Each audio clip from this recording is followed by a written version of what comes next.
రైతుల సంక్షేమానికి రాష్ట్ర ప్రభుత్వం ప్రాధాన్యం ఇస్తోందన్నారు కాంగ్రెస్ నేతలు. రాష్ట్రంలో పండించిన మొత్తం మొక్కజొన్న పంటను కొంటామని చెప్పారు. అకాల వర్షాలకు పంటలు దెబ్బతిన్న రైతులకు నష్టపరిహారం అందిస్తామన్నారు. రాష్ట్రంలో బీజేపీ, బీఆర్ఎస్ కలిసి పనిచేస్తున్నాయని, ఇందుకు ఖానాపూర్ మున్సిపల్ చైర్పర్సన్ ఎన్నికే నిదర్శనమన్నారు కాంగ్రెస్ లీడర్స్.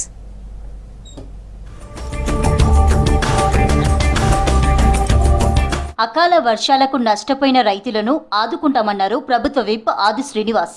గతంలో బీఆర్ఎస్ సర్కార్ వర్షాలకు పంట నష్టపోతే పరిహారం ఇవ్వలేదని ఆరోపించారు. కానీ ప్రజాప్రభుత్వం రైతులకు అండగా ఉంటుందన్నారు. రాజన్న సిరిసిల్ల జిల్లా కోనరావుపేట మండలం మరిమడ్ల గ్రామంలో అకాల వర్షాలకు దెబ్బతిన్న పంటలను పరిశీలించారు విప్ ఆది.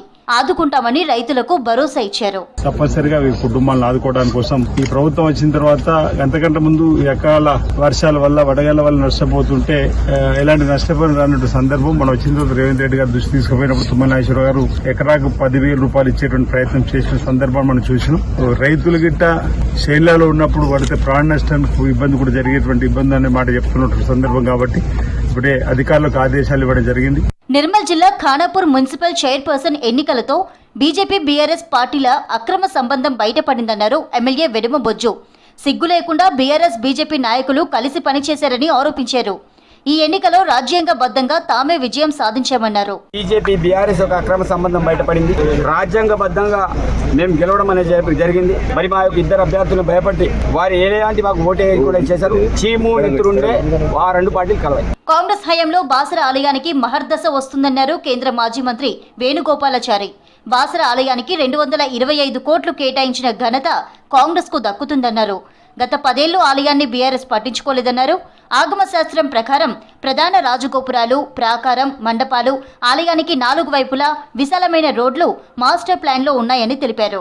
మరి గత 10 సంవత్సరాల నుండి బాసర కొరకు ఎన్ని ప్రయత్నాలు చేసినా కూడా మరి అభివృద్ధి కాకుండా పోయింది.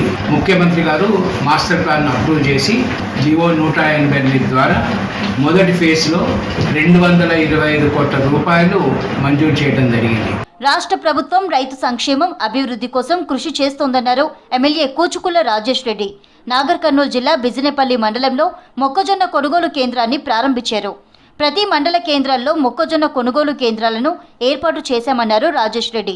రాష్ట్ర ప్రభుత్వం, కాంగ్రెస్ ప్రభుత్వం ఎట్లయితే వడ్ల కొనుగోలు చేసింది, అదేవిధంగా మొక్కల కొనుగోలు కేంద్రాలు కూడా ఓపెన్ చేయడం జరిగింది. మన ముఖ్యమంత్రి గారు, అదేవిధంగా మన అగ్రికల్చర్ మినిస్టర్ గారు ప్రోద్బలంతో ఈరోజు ప్రతి ఒక్క మండలంలో మొక్కల కొనుగోలు కేంద్రాలు మొదలుపెట్టడం జరిగింది.